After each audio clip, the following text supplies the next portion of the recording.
Parents, you will be so much happier when you learn to embrace your inner slacker. Let me tell you, this is the missing piece. This is the missing piece of your parenting puzzle. And this is what I'm going to talk to you about today. Being a little more of a slacker when it comes to parenting. And this is a similar concept to me always telling you to step into your villain era. I'm not literally saying that you be a villain or a slacker in terms of objectively being neglectful or evil doing. I'm not suggesting that you unleash a plague on an unsuspecting city, like with your villain era. What I'm talking about is most people who listen to this podcast are very conscientious people, more so than the average person. I've met you guys. Staff at comedy clubs talk about this all the time. You are the kindest, most conscientious people. Comedy club staff don't even know what to do with you guys. You're so nice. And so if you advocate for what's right for you in any way, you feel like a villain. You're not objectively a villain, but you feel that. And if you parent the way that would be better for your kids if you parented, would be better for society and for you and for God Almighty if you parented, you will feel like a slacker. So I'm not literally saying, let's see if we can get CPS called on all of us, I actually have an impending school meeting that I might have to head down to at some time this week. So I'd like for you all to be in this boat. No. What I'm saying is you will feel like a slacker because you will be rejecting our individualistic society's nonsense standards. So that is the main topic today. By the way, I am headed to Lincoln, Nebraska, Greenville, South Carolina, Charlotte, North Carolina. I've got new material. It's going to be so much fun. And I wonder if links to get tickets will be on my website or in the show notes. I am in a period of disorganization right now. So I don't know. But look, why don't you look? Go to jfcomedytour.com and see what's there. As of this recording, it will be a blank page with a call to action to join my email list, which you should do. I just wonder if we'll have it up by Wednesday morning. I'd put 50-50 odds on that. Will the links be in the show notes? We don't know. We'll all be surprised together on Wednesday morning to see if these notes are up. The one in Lincoln is actually, it's a Catholic group. I think it's some kind of fundraiser. They're putting it together, even though it is like a tour stop for me. And so we will be tasering all non-Catholics who go to, no, I'm just kidding. No, with my experience with the Catholic ghetto, I'll be tasering the Catholics. No, it'll be great. I can't wait. So that is the main topic in the first part of the show. We are going to talk about letting go of things that we can't control, relaxing, things like that, accepting your spouse's quirks. If it sounds a little unprepared, that's because I'm letting spontaneity guide me for the first half of the show. As usual, we get to the main topic in the second half of the show. Welcome to the Jen Fulwiler Show. This is the show where you learn the art of the village hustle. That's being a hot girl boss who knows that love and family and community are the foundation of all true success. I am your host, Jen. I am a stand-up comic, best-selling author, and mom of 6. I had 6 babies in 8 years, and I wrote a book during that time that has 2,000 reviews on Amazon, positive, like good review. Wouldn't that be funny if it did, but it was like 1 star? Terrible. I mean, look, I was a daily Sirius XM radio host, and I tell you this so that you know, I've been in the trenches to the nth degree. I've been through it all, and that's why. You know what this is? This podcast is the podcast I needed 10 or 15 years ago. That's what this is. This is me going back in time and saying all the things I wish I could say to myself 10 or 15 years ago. I'd be like, buy Spanx, buy stock in Tesla. All right. So Caitlin is our wonderful producer. You can work with her. The link is in the show notes. She does consulting for things like video editing, things like that. That link is in the show notes. And of course, you can get premium content on Patreon. Speaking of which, we are doing round 2. We are going to do a second attempt at a live Patreon event. The last one was one for the ages. You guys were so wonderful and patient. The platform that I was using that integrates that I thought integrated well with Patreon, I spit on its name. We shall never speak of it again.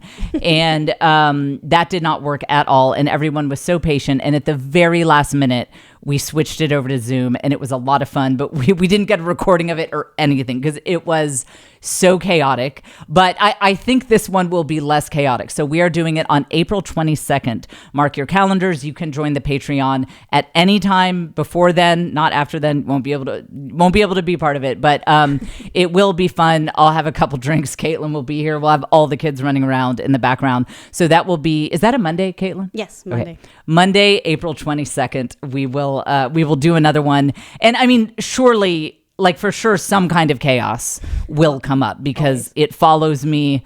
That is my vibe. That is like, I've just accepted this about myself. And then final shout out, we got a really great batch of Apple Podcast reviews recently. And I know I always say that I was having a tough time, and the Apple Podcast reviews just made my day. They turned my mood around. They kept me from doing things that I would probably regret for a very long time. I know I always say that. I guess Mondays are just bad days for me because that's when I get the summary. But seriously, guys, thank you so much. Incredible reviews that just absolutely made my day. Keep them coming. Okay.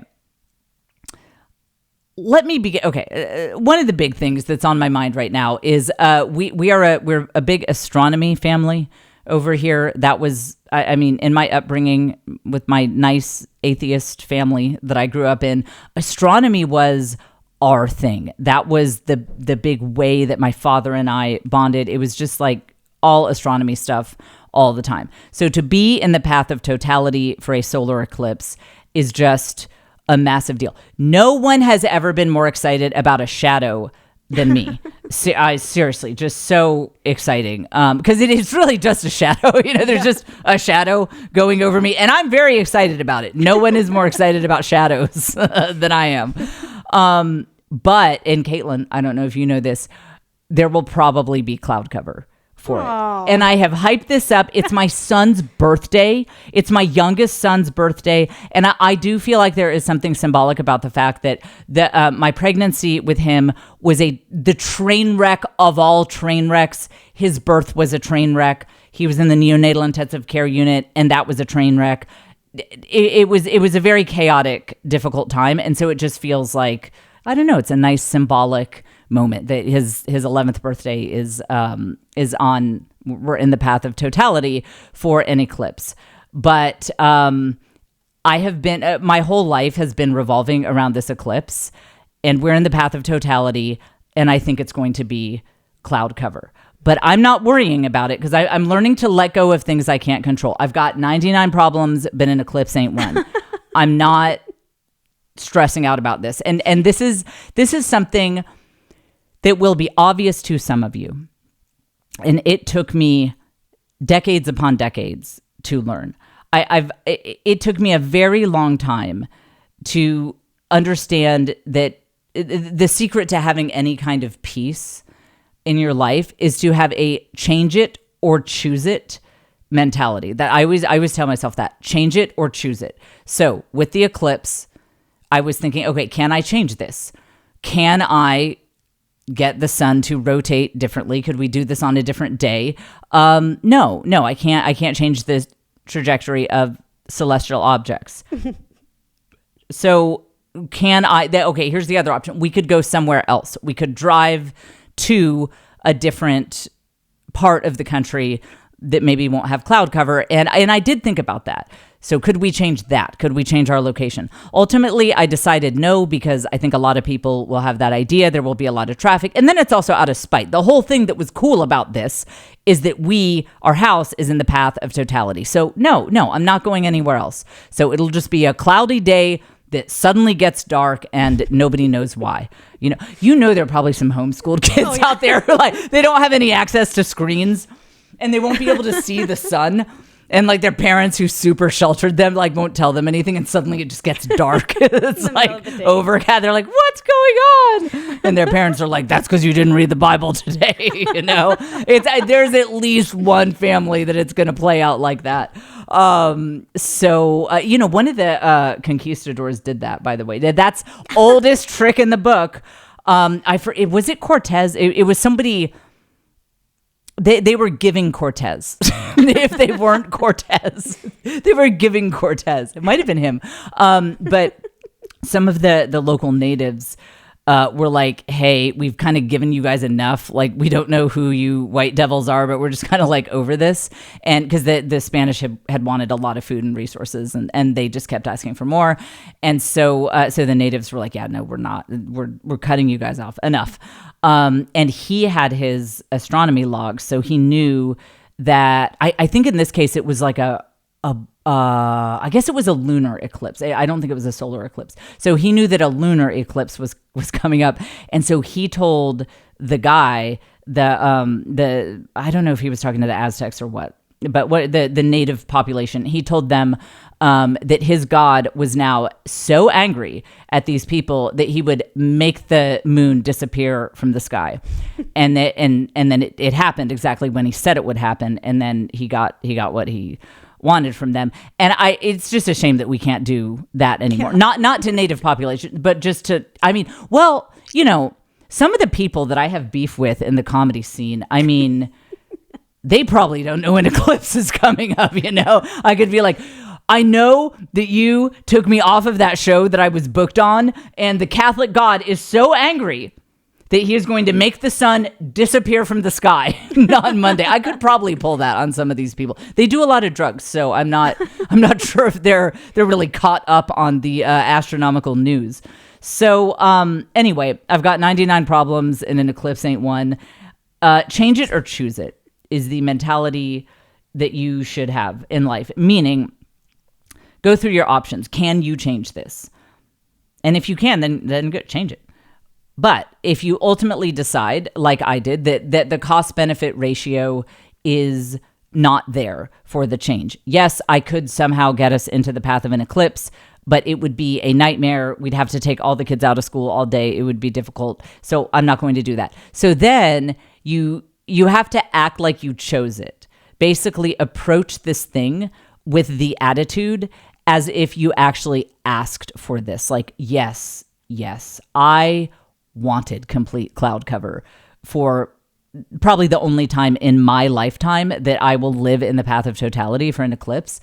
I know I wanted this. This is fantastic. No one will have their retinas burned out. Did you hear that, Caitlin, about there was a woman who stared at an eclipse for 20 seconds, and now there's a burn in her retina in the shape of the eclipse. It's like a little, that like kind of half moon shape from the moon being halfway over the sun. Look, ouch. If you have to have a burnt spot on your retina, it might as well be something incredible, because that is like our actual moon made that, concave shape in the burnt spot. I mean, that, if you have to lose part of your vision, that's the way to do it. But, maybe it's that. Maybe it's like, maybe someone in my family would have lost their vision from staring at the eclipse or something.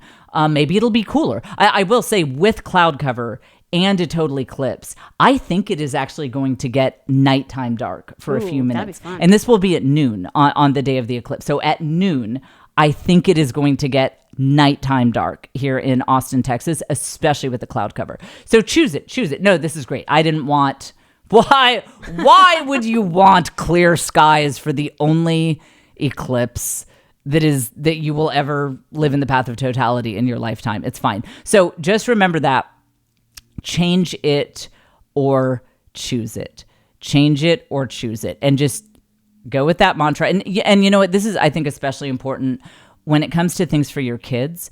I think we can take a pass on ourselves having cool experiences, but a lot of times what really flips us out is if we feel like our kids are going to miss out on something. That can really send us into a tizzy. And I think this is actually a great thing to model for your kids. Think about this. With my 6 kids, if I were to be grumbling and really bummed out and in victim mentality about the fact that there will probably be cloud cover, well, then it would be kind of a lame experience for them. They probably wouldn't enjoy it that much. But if I have an attitude of, no, this is great. This is great. No, this is awesome. This is a really good situation where we're really enjoying it. And when you have that mentality, it teaches your kids to approach life that way as well. I mean, you really set the tone for how they react to things. So I think we very often have it flipped. We think, oh, my kids aren't going to be able to enjoy this event now because, I don't know, whatever, like we booked this nice Disney trip and now this hotel is full of roaches or whatever. And so oh no, there's no way my kids can have fun now. So therefore I am going to mope around and be sad.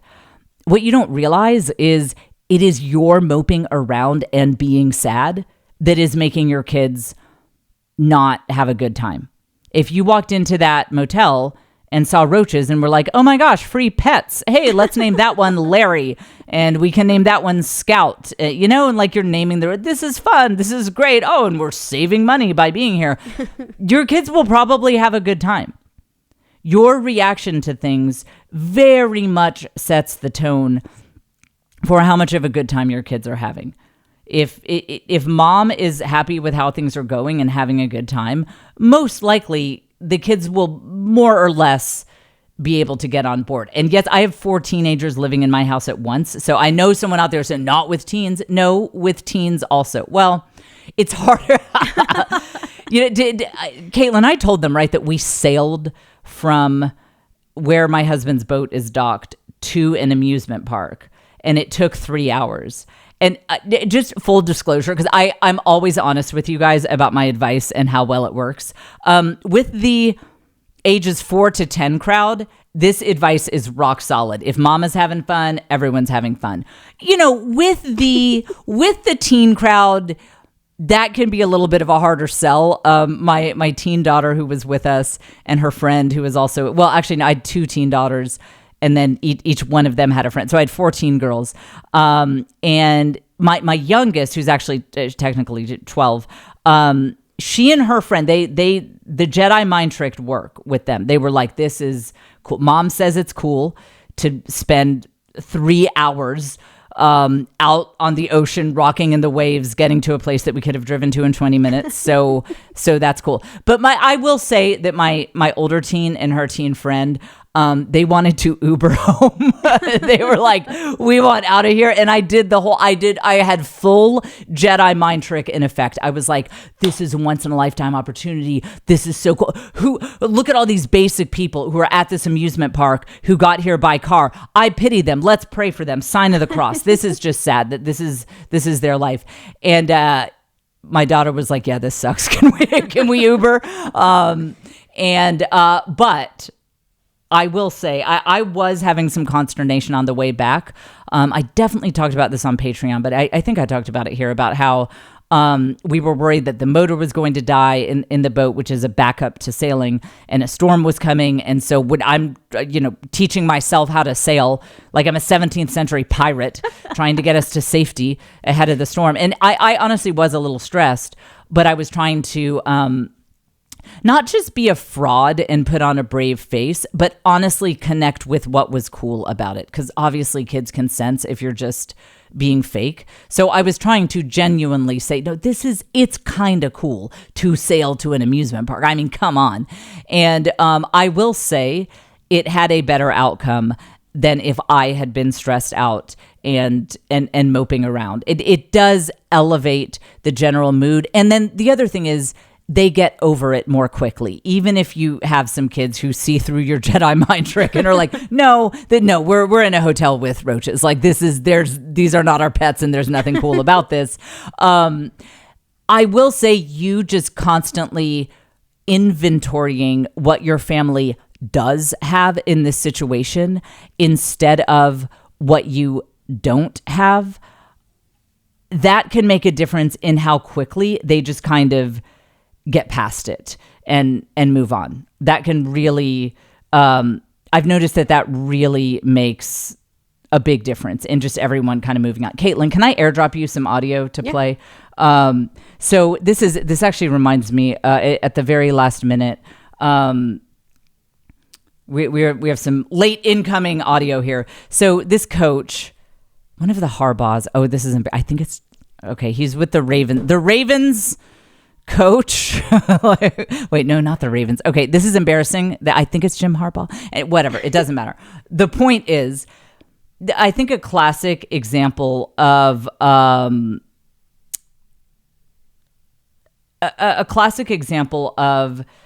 a parent really seeing what is good about a difficult situation and then having that have a lasting impact on kids, even who saw through it at the time, it's a great example of this coach. I think, is it Jim Harbaugh? Oh, you football fans are gonna. Is it? The whole video is good, right? Yeah. I like. Is there profanity in it? Is that what you're asking? No, I just mean like I'm. Yeah. Just play the whole thing. Yeah. Like that would be funny if he was dropping F-bombs. Was I doing in 1971? Okay, so let's start it over when you get a second. Yeah, you know where we were. Listen to this story. This is the kind of parent everyone needs to be. I think this might actually be some of the most important audio I play on this podcast in a while, because this is exactly the attitude that all of us should have as parents. And it really, this is the change it or choose it ethic in action. Okay, go ahead. Was I doing in 1971? Yeah, you know where we were? We were at Iowa. My dad just took a job at the University of Iowa to coach a secondary. Yeah, that's when we lived in that little house on Tallren Court, and we didn't have a car half the time. Sometimes we had a car, sometimes we didn't. So when we had a car, we got a ride to school. When we didn't have a car, we were walking. That's when Dad would say, "Who's got it better than us?" We'd say, "Everybody with a car." He said, "No, you don't understand the value of walking. Nobody's got it better than you." See that? Okay, what a great example. This is John Harbaugh. John. So first of all, he is a very successful person. He is an NFL head coach. Like that. That's a little bit of a difficult job to get. And I really love watching the NFL and head coaches and just studying people under that kind of pressure. I think it's very interesting. And there is no doubt that lesson that his father taught him is key to his success, because to do something like bring an NFL team almost to the Super Bowl. I mean, the Ravens crushed it. He was their coach at the time, right? Look, guys, if I'm saying anything embarrassing, I'm sorry. I am new to I'm new to NFL fandom, and my team didn't even make the playoffs this year. I'm not Caitlin. I'm not. I still don't know. Okay, but he is successful. Okay, listen. John Harbaugh and his brother are very successful, and I need to stop even talking about him because I'm going to embarrass myself. And by all accounts, they're a nice family. Like, they're good people in a nice family. And there's no doubt that his dad's change it or choose it attitude had that impact on him to have that kind of resilience, even though as a teenager, he was like, everybody with a car has it better than us. Like, come on. Like, this is really lame not to have a car. And his dad was like, no. I'm really seeing the positives here. Walking is so good for your health. And that was like me on that boat.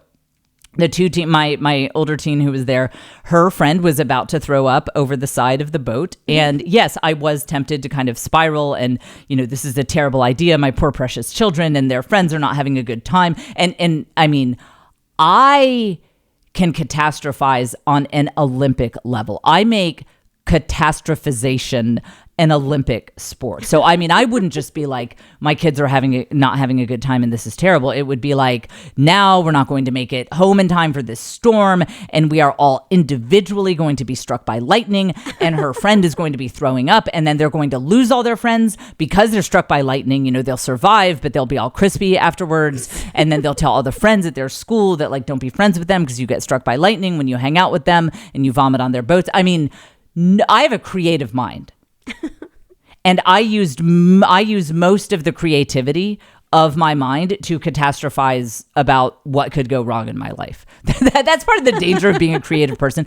If you're not doing the work that you were meant to do, if you're not engaging in the creative outlet that God meant for you to create in, you are probably going to use your creativity just for pure anxiety, just catastrophizing thinking of all these creative things. Like, do you know how many people are killed by hippopotami? That's going to be me, because you're creative. You will think of 1,000 different ways per minute of terrible things that could happen to you. And that's why it's so important, if you're creative, you got to do the creative work that you were meant to do.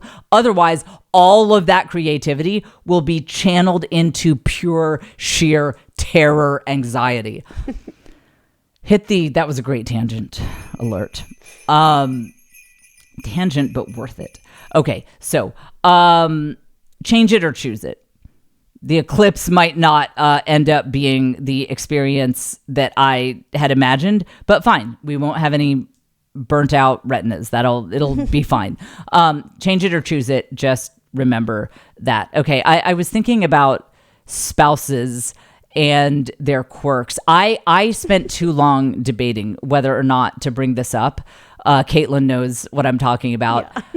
I think, okay, so as a follow-up to in the last episode, I was talking about marriage, relationships between the genders, things like that. And as a follow-up, I think one of the most important things you can do in a marriage is accept your spouse's quirks and really know them and find it very charming, the quirky things about their personality. I've said before, the greatest gift my husband ever has given me is that all of the things that are annoying about me, and they are myriad, he sees the positive flip side of. So when it is beyond, like, you just can't ignore the fact that I'm a slob, the house is a mess, he would laugh and be like, you are so creative. And back when we were just beyond broke, he'd be like, we just have to find a way to afford housekeepers because you're too creative to clean. I mean, what a gift that, like, that's a gift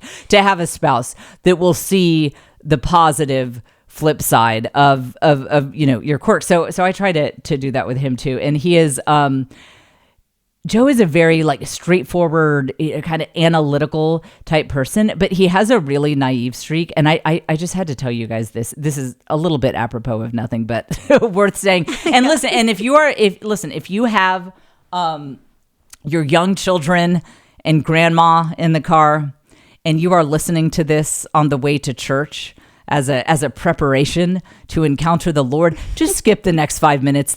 We are in PG-13 territory. I have some teen listeners, and you guys can go ahead and skip ahead as well. But I just have to tell you guys this. So the other night, actually, Caitlin was part of this conversation. There had been a small amount of alcohol consumed. And it came up. So somehow it came up that I made a passing reference to someone blindfolding someone. And I said, but like not in a, like sexual, like not in a crazy way. And then I moved on. Caitlin's tracking with me. We're all tracking. Like this is a concept I think people are aware of. And my husband was like, well, what do you mean?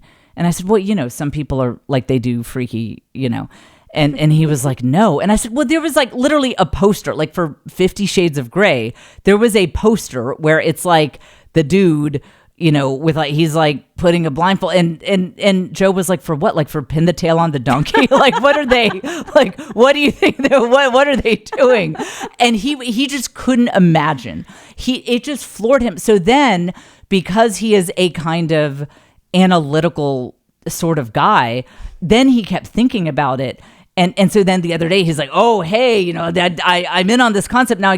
He holds up like a sharper image light blocking thing for travel. It's one of those like really thick things that tech bros would wear, like, when they're traveling on an international flight. He's like, yeah, like blindfolds. I'm like, no, that's not the vibe at all. It's not like your sharper image light blocking, so that is a quirk of my husband's, that he has a very like naive streak to him, and it is very endearing. And another, okay, so here's an example I thought of just yesterday or day before, just the other afternoon. It's so good to constantly stay in that mentality of seeing the positive flip side of your loved one's quirks, the things that, like, I don't want to say drive you crazy, but just, there you find them to be a challenge. There is absolutely a positive flip side there. You just have to look for it. So, for example, I really try to embrace the fact that my husband is like, he's a gourmand. Like he has a very sensitive taste. Have you noticed this, Caitlin, with wine? So he's always serving wine. He's he has a very French vibe in that way. I mean, just any occasion calls for a glass of wine, but he's so funny. It's always funny to watch Caitlin pretend like she is tracking with this. He'll be like, because I see it, Caitlin, just so you know, I see it. He'll pour some, because I drink some, I can't drink wine. There is a story behind that of why Jen's never drinking wine again in her life. So I'm not the wine drinker, but he'll pour some for Caitlin and for himself.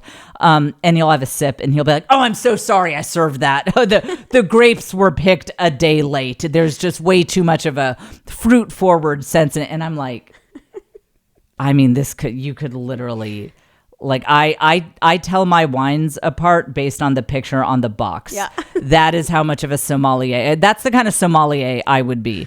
They'd be like, which wine do you recommend? And I'd be like, this label has a cat on it. So I think that this is, and they all taste the same. So like, who really cares? I do not have a sensitive palate. But he does. And so I really try to focus on that, because let me just tell you, let me tell you, one of the most difficult things in the world is asking a foodie if they need anything at the grocery store. Oh, yeah. Every time it will be like, I just went there, I got my milk, my tortillas, my mascara, just the basics. And I take a deep breath before I text my husband, you need anything? He'd be like, yeah, just the Tibetan kimchi, not the one with the 2 green stripes on the label, but the one with the green stripe and the blue stripe. And then just that and some crackers made out of wakame seaweed and some matcha butter. And other than that, no, I don't need anything. And I'm like, okay, so that's it. You don't need like a lion's paw or like a crystal orb from the center of an Aztec tomb. Like, because I could see if they have those on aisle 11 as well, just while I'm here getting simple things at the store. It is like, and it's always on the exact opposite of the store from where I am. Guaranteed. And listen, I live in Texas. Our grocery stores are sprawling. And I did not understand until I went to other parts of the country that not everyone has these grocery stores that are the size of like a colony on Mars or something. You could sustain a city of people within one of our grocery stores for like 100 years. They are massive. And I didn't know this until we were visiting Rhode Island and we went to the grocery store and I was like, what is this, like the pantry behind the groceries? Like there's, also they didn't have tortillas, which was wild to me. And yeah, there was so much. They were like, well, maybe in the ethnic food section. I'm like, this is the whitest place. Like I feel ethnic in Rhode Island. Like I'm the diversity in this state. Yeah. And even in, I mean, I didn't, maybe in like suburban Philadelphia, you Pennsylvania people can tell me, but I mean, I went to, is it Aldi? They have one of those stores that I'm not familiar with up there. And it was so small compared to our Texas grocery stores. I was like, what? That you could walk from one side to the other to this thing in like less than 10 minutes. Like, how is this even, like I want a store where it's like, I really kind of need a mobile scooter to get from one end to the next. One time when I was walking around Manhattan, I was thinking like, I think I've passed 7 historical landmarks, all within the size of our local HEB in Texas. I mean, it is like so massive. So, but my point by elucidating the size of Texas grocery stores is that is to complain that every time I will be on one end, I'm almost done.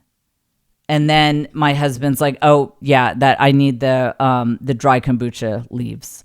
And it's like, so I don't even know where I would get that. But what we do know for sure is it will be on the absolute other side of the store from where I am. So now I honestly, guys, let's hope Joe doesn't listen to this episode. I can't ask him what he wants at the store anymore. It doesn't work for my ADHD brain. I I just can't. The going through a grocery store to find something whose categorization is unclear to me, it makes my brain break. The amount of mental cycles that it uses is extraordinary. And I think this actually relates, oddly enough, to our main topic. What do you know? My tangents weaving seamlessly together. It's incredible. I think that one of the ways to make your life a lot easier is to start observing what little things in life cause a lot of mental energy expenditure for me. Like, it feels like my brain is running in the red zone. And maybe, like me, you're crazy and it's not something that would bother most people. Like, I don't think what I just said was super relatable. I mean, my mom will text like, hey, you guys need anything at the store? And I'm like, what a bold woman. Like, that is so brave. I would never ask that question. I can't be, DoorDash for my family. I don't have that skill. But I've just sort of accepted it's really not me being lazy. It's me having a really neurodivergent brain that has to work very, very, very, very hard on things like that. So I've just I just try to avoid that as much as possible. So I think for you, start to look for those sorts of things as well. For example, my daughter, who is very extroverted, who loves to shop and things like that, for her, spending too much time sitting alone in her room, that might actually be a problem. She needs to be around people. And if she were ever to be in a house alone for a couple of days, that would actually really start to drain her energy and wear her down. For me, I mean, I see prison documentaries about people thrown into solitary confinement, and I'm like, some people have all the luck. That looks incredible. Where do I get in on that? But so, like, for me, that would be unrelatable. I'd be like, what's so hard about being in a house alone? But she has a totally different makeup. And so different makeup struggle with different things. And so for her, as she gets older, she needs to make sure that she has regular social engagement. I think she will always want a roommate. I don't think she will ever want to live alone, even if she could, because it is very mentally exhausting for her to be in spaces alone. And so look for those things in your life. Like, what are the things that really use a lot of mental cycles? And can you just skip it? Can you, or find someone else to do it or whatever? And we have a tentative, fragile understanding that I just can't ask my husband what he wants at the store. I can't, because it's always something insane and hard to find. And because he's such a foodie, he won't eat it if I get the wrong thing. He'll be like, this wasabi, you got the green wasabi. I wanted the pink wasabi. It's actually from an island like outside of Japan. It's not Japanese. And then he won't eat so we just have I can't ask him what he wants at the store. And we just have to find other ways to get that done. Or you know what it is? I would almost rather texting my family to ask what they want at the store while I am at the store is so mentally strenuous for me. I would rather get my own stuff, bring it home, unload it, and then go back to the store for their trip. There's something about the way my ADHD brain works. I can't combine lists midstream. That's not going to work. I would have to do 2 separate trips. And somehow that makes sense in my brain. And thus ends the most unrelatable segment. People are like, what are you, Jen? No, everyone else can go to the store. Like, it's fine for us. Okay, before we get to the main topic, episode 34 of the Village Hustle Patreon is out. And in this one, I am talking about the importance of taking seriously whatever little mission you're on, or big mission, whether you're starting a massive business that you hope will one day employ 100 people, or you're just starting a new hobby. It doesn't do anyone any benefits if you are discounting this and feeling guilty about it and saying, oh, this, I shouldn't be done. I'm no good at this. This doesn't really matter. Let's face it. I'm never going to be like, if you're using the time, do it all the way. You're certainly not doing your family any favors to take time on this and then just do it in a half-hearted way. So that is the new Village Hustle Patreon. We have 2 levels of Patreon. One is the after party, one is the Village Hustle level. And at the Village Hustle level, you get both. You get all fully unlocked content, and it is available instantly when you join patreon.com/thisisjen. And that link is also in the show notes. Okay. Let's talk about being the power of being a little bit of a slacker as a parent. And again, like I said at the beginning, we're not talking about actually objectively being neglectful or not checked in. We're talking about doing things that are better for you, better for your kids, better for your community, and better for society that will make you feel like a slacker when you do them. So there's this epidemic of parents doing too much. I feel like this is an epidemic of parents like putting rules on themselves for how involved they need to be in their kids' lives. And like most of these rules really don't need to be there. And now, if this is your thing, if domestic stuff is your blue flame. So that's honestly, it gives you energy.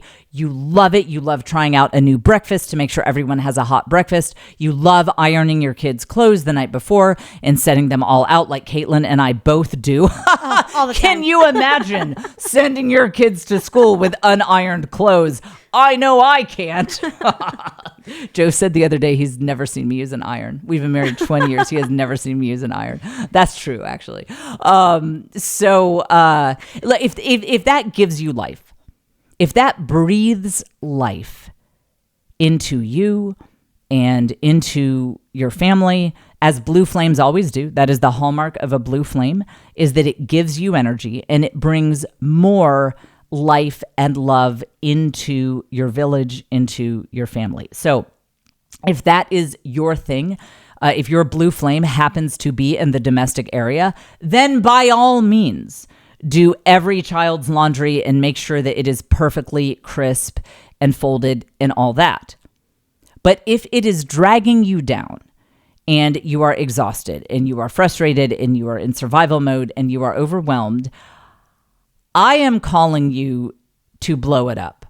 Blow it up meaning take a real hard look at all of these shoulds and have-tos that you think you have to do in parenting, and really ask yourself if the cost-benefit ratio is there for you doing those things. And here's what I mean. The benefit being, okay, what is this adding to anyone's life? The cost being your kid not learning how to do this themselves and you engaging in an activity that is using a very high amount of mental cycles, as we talked about with like me getting the, whatever, Japanese, whatever at the grocery store, like Japanese tortillas or whatever. I know this makes me kind of a special needs person, but it's just true. That uses an insane amount of mental cycles for me. Also, laundry. And I know it's the classic mom complaint, laundry, but I'm telling you, I really think that laundry is harder for me than other people. I truly believe that I am in the top 1% of being terrible at laundry. And I know every mom hates it, but I believe that I have a special ineptitude with it. So just things like that, where you are very intentionally and accurately going through your day. What are all these things that you are doing as a parent? And by the way, a lot of this applies if you don't have kids. You can probably find things that apply if you don't have kids. Maybe you have a dog that you're like, does he need a Swedish massage twice a day? Or could it be once a day? I want you to go through everything you're doing and really think about which ones send the old will to live-o-meter down to a 0. Think about which things as a parent just ruin your life in terms of household tasks. And then ask yourself, do I really need to do this?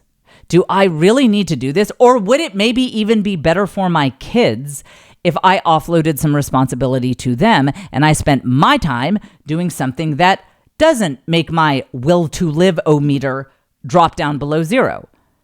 You would be surprised at how often you find some really interesting answers to that question. And this pairs very well, like a fine wine that my husband he'd be able to tell you, what wines. Just pairs well yeah, with. yeah, exactly. I think it was in episode 198, Gender Rules. I think that's the one where I was talking about my mother-in-law and how she's honestly the best mother I have ever seen. If you want to measure it by the metric of how the kid turned out and level of mommy issues that this kid has, my husband, he just doesn't have issues in that department. He is a mental rock in all of the areas that would relate to feeling loved by your mother. There are certain classic symptoms of men, of women too, but I think men, it presents differently. Every podcast, bro, of men who felt like their mothers were emotionally absent or physically absent in some cases. And there's a certain type of neuroses and podcastism that results from that. And my husband just has none of that. Like one of the, I was trying to have him help me one time. I was feeling really down and I was talking about having limiting beliefs and he just didn't understand. And I was like, well, yeah, just like imagine if you felt like you couldn't do something. And he was like, why would I feel that way?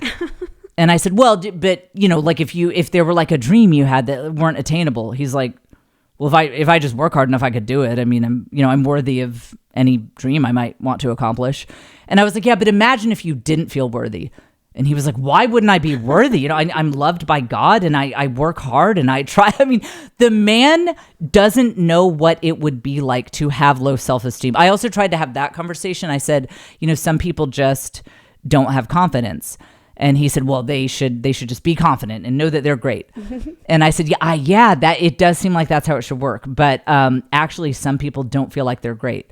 And he was like, oh, they should just tell themselves they're great because that's what I do. And it's like, oh, it's pretty great. It feels good to be me. I mean, the man is like, he doesn't have issues, at least not in that area, in the ways that a lot of times people who felt like their mothers weren't really checked into them, their mothers didn't care. He's just a rock in that department. And I saw that as a daughter-in-law. I mean, I had 15 great years with my mother-in-law before the dementia set in and all that, probably actually more like 17.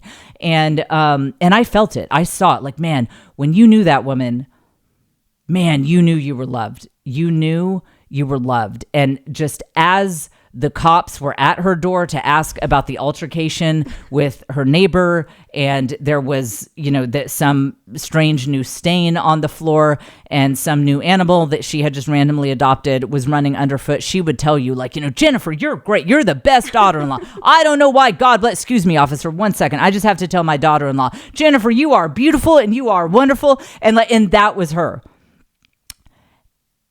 Man, when that woman loved you, it went down to your soul. I mean, it changed me and like my self-esteem and confidence, just knowing that Lou Fulwiler believed in me and had my back and thought I was great. And let me tell you, she was more of a mess than I am in terms of mess. I mean, I've told you guys, she would come over to my house and get the silverware, out of the dishwasher, and she would turn it upside down and just dump it in our silverware drawer and shove the thing shut. And she'd be like, Jennifer, I unloaded the dishwasher for you, honey. You're so busy. I just wanted to help out. I'd be like, wow. Oh, well, hey, thank you. And Lord, I didn't fix it. I was like, this works for me. I don't care. And yeah, just like, there would be a massive spider on the floor. She'd just squash it with her bare foot while she's on the phone yelling at a wrong number about politics. And as I said in episode 198, she was not able to be there very much for my husband because she had to work 2, sometimes 3 jobs as a single mother. I don't think she even graduated from high school. She was pulled out of school to go work the fields, lived in a house without running water. And so their existence was very much a survival existence. And so she wasn't able to do any of the right things. She never sat down and played blocks with my husband when he was a baby. She didn't breastfeed. She wanted to, but something happened at the hospital and like she couldn't breastfeed, which is kind of funny. People are like, if you don't breastfeed, it'll lower your kid's IQ. Yeah. I'm like, oh my gosh. My husband only graduated from Yale in 3 years with honors and went to Columbia Law School, Stanford Business School, and studied in the Master's Computer Science program while he was at Stanford. But think of what he could have done if he'd been breastfed. Think of what he could have done. So anyway, hit the breastfeeding tangent sound effect. Breast is best. Other people have that motto too. I mean, that's not just a La Leche League, No, some podcast bros have that model. Okay, all right, listen. No, stop. Listen, we are back on track. I'm going to have one podcast episode where I don't say anything that gets me in trouble. And this is going to be the one. I feel it. It's happening now. This is a podcast of it's calm, good advice. Okay, so my mother-in-law was a quote unquote slacker as a mom, in the sense that she did not get up with my husband or with my kid. I mean, she helped raise my kids, so that applies too. She didn't get up with my husband in the morning. I mean, after he was like probably 7 years old, he was a latchkey kid. He let himself in. He had to do his own homework. She was not mentally capable of helping him with homework. I mean, she was a brilliant woman, but one of those women who just, she couldn't do well on a standardized test to save her life, but also the smartest person I've ever met. She was like the Albert Einstein of common sense. So she couldn't help him with homework. She did not even know what the SATs were. She didn't know that was a thing. She didn't know it mattered. Wasn't able to go to his sports games usually and like cheer for him and root for him. She did not wash his clothes. She didn't iron his clothes. He had to mow the lawn. This is just like what they had to do to make it work. And so by all accounts, she was a quote unquote slacker, because she wasn't doing the, sushi bento box for his lunch. She didn't make his lunches. She didn't even usually make dinner because, again, 3 jobs.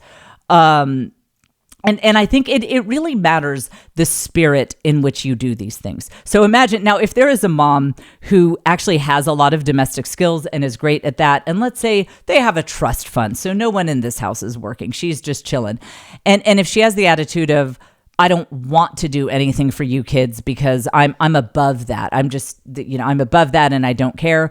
Now that's bad. Like that's a very damaging attitude to have with your kids. So the spirit, the why behind why you're not checking some of these boxes really matters. And a conversation that I had with my friend Leah Darrow really helped me explain what I think that driving force should be. So by the way, Leah has a new podcast. You should look it up. Leah, Leah Darrow.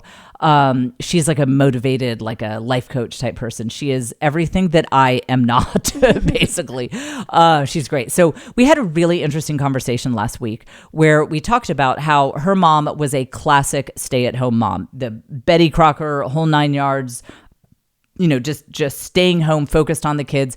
And her mom loved doing that. She thrived in that environment and it was great. And then my mom, she stayed home for a while, but when I was 6 or 7, she went back to work and she worked full time, and I was a latchkey kid and all that.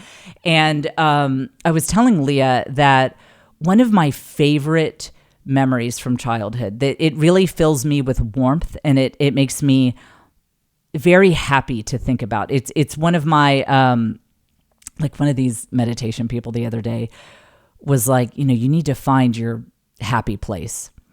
Boy, was that a Homeric voyage for me to find a happy place, because everything makes me mad. Everything makes me bitter. Like I'll think of, I was at this, I was at the land that my family used to have. And then I'll be like, and we had to sell that land because that one woman screwed us over. Like I am way too, I'm just too much of a resentful, grudge holding person to have many happy places in life. And I've honestly, I have been very lost when people are like, you have to go to your happy place. I'm like, I analyze everything too much. There's no I don't have like a mental happy place that I can go to, but I finally found one. So when I was a kid, my mom started working as a bookkeeper. And she had calculated kill ratios for the Naval Weapons Research Laboratory as a mathematician. And my mother has the extraordinary ability to be happy in all circumstances. And so there was not one whiff of like, she's above this, she should be a mathematician, not a bookkeeper. She is the most chill, happy person you've ever met. I mean, Buddhist monks would be in awe of this woman's ability to just adjust and be happy no matter what her circumstances are. It's crazy. So she just happily went to work as a bookkeeper, but she was so good. Like, they did not understand. They had a Phi Beta Kappa major mathematician working for them. She was only brought in to help get this little eye doctor's office out of bankruptcy. They were, or to finish the bankruptcy process. So they were in bankruptcy, and they said, we just need someone temporarily to help us shut down this business because it's over. She was so good. She built up not only that office and then his partner's office, but long story short, she was instrumental in all of these other offices coming together. By the time she retired last year, so she started working there when I was 8. She retired last year, and it was like 30 different offices together. It was a multi-million-dollar company. She was the CFO, and it all started with her just having this really humble temp bookkeeping job. Okay, tangent. So here's the point. I seriously cannot find any happy places because everything stresses me out. Like if I imagine moments with my kids, I get stressed. Like, well, that was a happy moment, but was I being a good enough mother in that moment? So it's hard. But I finally found a happy place, and it was this. My mom, during the summers, she used to bring me to work with her, and I would sit in the corner of this little office. It was in a not great part of town in Arlington, Texas, kind of a rundown part of Arlington. It was in a little strip center, and I remember there was like a Party City place there, and so I would go like try on the cheap wigs and things like that. But it was not a nice part of town. It was not a nice office. This office that she sat in, it was the back office, bookkeeper, like in the back. It was small, it was cramped, it was dingy, fluorescent lights, like old carpeting, like 20-year-old carpeting that had never been replaced. And I would sit in the corner, and I had my little Polly Pockets, that I would play with. Of course, this was before screens. There were no portable screens or anything like that. And I would either bring books or Polly Pockets or whatever, and my imagination would just go wild. I mean, I had these entire epics playing out with all of my toys and things like that. And I do think that that's part of where like my creativity was kind of fostered because my mom was busy. We were in a financial situation where my dad was often between work because of the nature of his job he did big construction, like engineering projects. So sometimes they were few and far between. And so my mom had to work. And a lot of women would feel guilty about that, I have this 8-year-old kid and she's an only child. So you know how it is with an only child. You're like, we got to get this one right. There's no backups. Like we got to get this right. And I think a lot of women would have been racked by guilt. But one of my warmest memories in my whole life is just sitting in that office and going into the world of my little Polly Pockets and reading my books and like I would like play with a little piece of string and stuff and just I actually think I would have developed less creativity if my mom had been like a more hands-on mom, scheduling me for, you're going to this class, and then we're going to the mommy and me pottery making, and then this, and then that. And hey, if you have a mom like that, and if you are a mom like that, that's great, because I think it balances out, because cool, your kid gets a lot of real one-on-one time with you, and that's great. But I think there was actually a great advantage to my mom being as busy as she was, that I was in her presence, which, let's not discount that, by the way. Being in the presence of your mother is a very comforting thing for a kid. And again, going back to all of human history, that is mostly how it was. The work of survival was during daylight hours. It was a nonstop thing. Think about it. moms before like 150 years ago, there was no refrigeration. So just the work of getting food every day when you don't have leftovers, you can't pull something frozen out of the freezer. I mean, just food. We're not even talking about clothes and getting water and like all that sort of thing. Full-time job. These women were constantly working. And so, of course, children are designed to take deep comfort in simply having their mother around, just having her be present. And she is the one who's the strong maternal presence in this house. And even if she is busy with other work, it is very comforting for a child to simply be in their mother's presence. And I felt that. And the second thing that makes this such a happy place memory is that my mom was doing her thing. And we discount that as a culture, but it's really cool for kids to get to see their moms doing their thing, whether it's something domestic like baking or whether it's something like ridiculous like stand-up comedy or like whatever. I mean, it really doesn't matter what it is. Like my mother was a bookkeeper, and she was a math person, like a mathematician, and it was so cool to just kind of look up, and I would see people walk in and consult my mom and ask her like, well, Pam, what should we do about this? You know, these statements aren't reconciled. And she would have the answer. And it was so exotic to me. She'd throw out these numbers like, you know, well, if this bleep bleep, sometimes her language wasn't the best. It would be like, if this bleep bleep, oh, sorry, Jenny's here. If this nice person wants to send us the statements on time, then we will be able to reconcile them more effectively. And that was so cool. There's something very comforting as a kid to see your mom doing her thing. And again, her thing could be something domestic. It could be decorating cookies. It could be, whatever, like sewing clothes, like maybe she's a seamstress or she knits, or so it could be something in the domestic realm. Or like my mom, it could be math. It could be something, like she's a scientist, she's in a lab, she's working in a clean room at a high-tech company. Our stupid society tries to say that the only thing that is comforting to kids is when their moms are doing domestic stuff.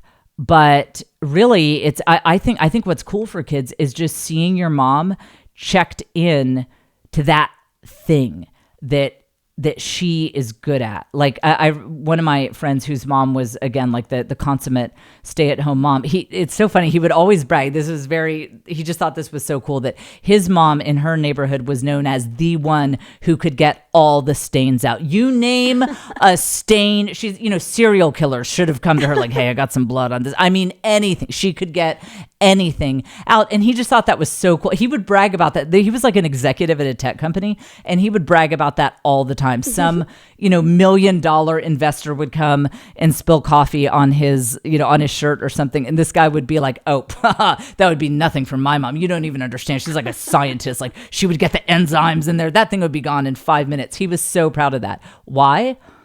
Because kids love seeing their moms do their thing. And just like this guy I knew, just like people would consult his mom on how to get a stain out, people would consult my mom on how to reconcile their bank statements, how to do calculus. That's how my dad got through engineering school. That she helped him through the very intense calculus courses. And that is a really, really cool thing. And so when you find your thing, and again, it could be something money earning or not. It could be something domestic or not. When you find that thing, what you'll find is when you lean into that, you will have less time to check some of the boxes that Instagram moms say you can check. For example, I don't do laundry for the family. Starting around age 8, my kids do their own laundry. Yes, you heard that correctly. I am not the laundry person in this house. Again, it makes my brain break. Now, do they do a perfect job? No. Am I going to be buying them Prada clothes anytime soon with the way they take care of their clothes? No. But you know what? Cost-benefit ratio. The amount of mental cycles this takes out of my life to have their children doing their own laundry is actually worth spending. Let's say that we have to spend, I don't know. Let's say we spend $30-50 extra dollars per month on some cheapy clothes, from Target or JCPenney or Shein or wherever, because something got ruined in the dryer because I wasn't doing the laundry. Well, essentially, I'm getting a whole laundry service for $30 a month. Think of it that way, guys. Yes, your kids will ruin some clothes occasionally. But what is the cost-benefit ratio to occasionally just replacing those clothes? Go to Goodwill. Get them some new clothes for $2. Mm-hmm. And then you don't have to do it. And yes, are they sometimes a little bit wrinkled or whatever? Yes. But we try. I try not to let them go too often with clothes that looks like it is straight up tinfoil wrinkled. But listen, if you put the dryer on the fluff cycle and just show them how to just at least lay the clothes out so they're not totally wadded up, they are...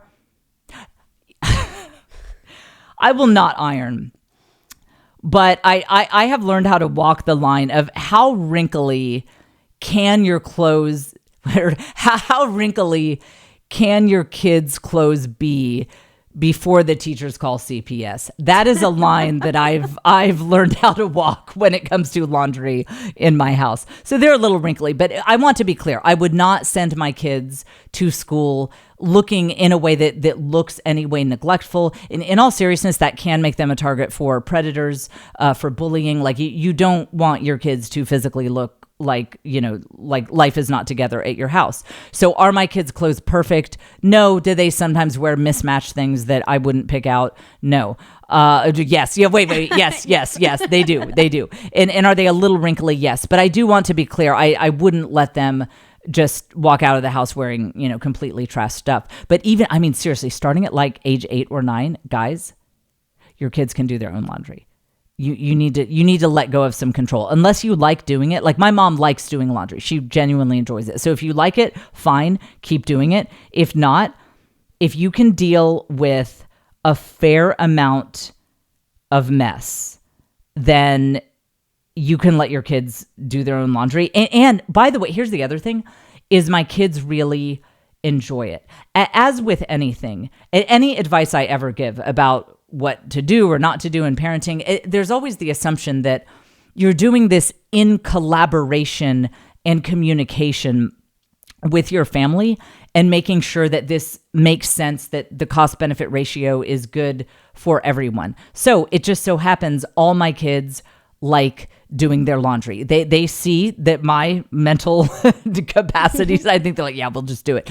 But because everything I do is under the umbrella of I try to have really good communication with my kids. I try to be close to them and really listen to what's going on with them and listen to what their pain points are. If I had a kid who really did not enjoy doing their laundry and they found it stressful and it was adding stress to their life, I would absolutely encourage them to keep doing it. No, I would. Like if it were really dragging down one of my kids, of course, I would do their laundry. But I would encourage them to do some sort of, maybe for them it's not laundry, but it's, I don't know, organizing their closet or something like that. I would encourage them to take on some kind of household responsibilities, not only because I don't want to do it, but because it is good for them. I think it's interesting that we all really want our kids to like be motivated and get into a good school and and all that, but then so many parents are so controlling, they won't let their kids do anything.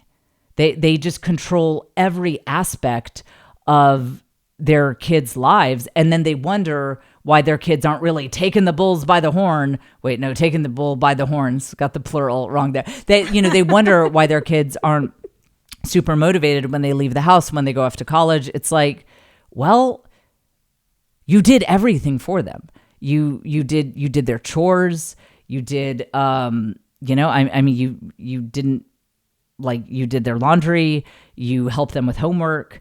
You got up with them every morning. You made sure, like, if their alarm went off, didn't go off, then you made sure that they were getting up. It's like, why would you expect them to be super motivated when they leave the house when they never had to have any motivation at home, you know? And by the way, this is so funny. So my son who's in college lives in a suite with a bunch of other guys, great guys. Like he just hit the roommate lottery. We love these guys. And a lot of them come from small families where it's just, this is like my family of origin. I didn't have to have a lot of chores because there just weren't a lot of people in the house. So it was really no big deal for my mom to just do the dishes or whatever. So my son he's the oldest of 6. He is the only one who knows how to do dishes and load a dishwasher. His roommates watching him with these dishes is like cavemen watching someone invent fire. I mean, they are just like, oh, look what this man does. This is incredible. Like they are just in awe. And you know, our trash house, like with 8 people in it, when it was his dish day, I mean, the amount of dishes he had to do was just insane. Like his siblings, like jelly everywhere. And so he is like the saint of his suite because he'll just do dishes because it's just a few, you know, the guys have a hot pocket or something. He just puts it in there and they're like, he's the best guy. Wow. We should all become Catholic. If this is what it means to be a Catholic, this is incredible. When really it's so easy to him compared to what he faced in his family of origin. So I'll wrap it up on time. It sounds like this is another subject that I might go into kind of a part 2 here, but the bottom line on this is, well, let me say this, Caitlin. Don't hit that exit music just yet. Can I just say that I think that this won't be a super popular statement, but I think it's worth saying. I think that sometimes when we are really overly involved in our kids' lives and really controlling, is it maybe because we're afraid to live our own lives? I think sometimes we get overly involved in our kids' lives because we're afraid to look in the mirror and be like, what's next for me? How's my life go? Like, where am I compared to where I thought I would be at this phase of life? That can be a scary question. That can be a really scary question. And I do think that some parents are hiding behind their fears, and the cover that they're using for their fears is being all up in their kids' business. And the way you make that work psychologically is you tell yourself you have to. You're like, oh, well, I mean, I would look for my blue flame, but listen, I have to iron my kids' socks. They have school tomorrow. So I have to iron their socks, obviously. And, you know, I have to fix the organic souffle that I made for dinner. And then tomorrow, obviously, we've got the Eggs Benedict. It's Eggs Benedict Day here at the house. So I have to do that. And I have to have my kids in, you know, each of my kids are in these 5 activities that they all hate. We all hate them. They make us all miserable, but I've, you know, got them in all these activities. So Jen, when would I ever have time to pursue my blue flame? And what you find is when you develop your own passions as a parent and you make space for those passions in your family, then just organically, naturally, your kids start to take on responsibilities for themselves that you are too busy to get involved in. And this very healthy cycle develops where you've got some time for the things that you care about. And then the time that you are spending being busy with that means that your kids actually have to take on a healthy level of responsibility. And you know what? It ends up being good for everyone. It ends up being good for everyone. And as I said earlier, when you do all of this under the umbrella of a family where there is open communication, you're constantly monitoring, making sure people are thriving, they're feeling okay about life, they're doing well, then you will find that a really beautiful thing can happen where, you know, you really feel like you are pursuing your gifts and living your life to the fullest. And it's actually really good for your kids that you're slacking off, quote unquote, on a couple of things around the house, because it allows them to step up, take some responsibility, and develop their own motivation. All right, the next Patreon Live will be Monday, April 22nd. Monday, April 22nd is the next Patreon Live. So join the Patreon anytime between now and Monday, April 22nd. And we will see you back next week for another fine edition of the Jen Fulwiler Show.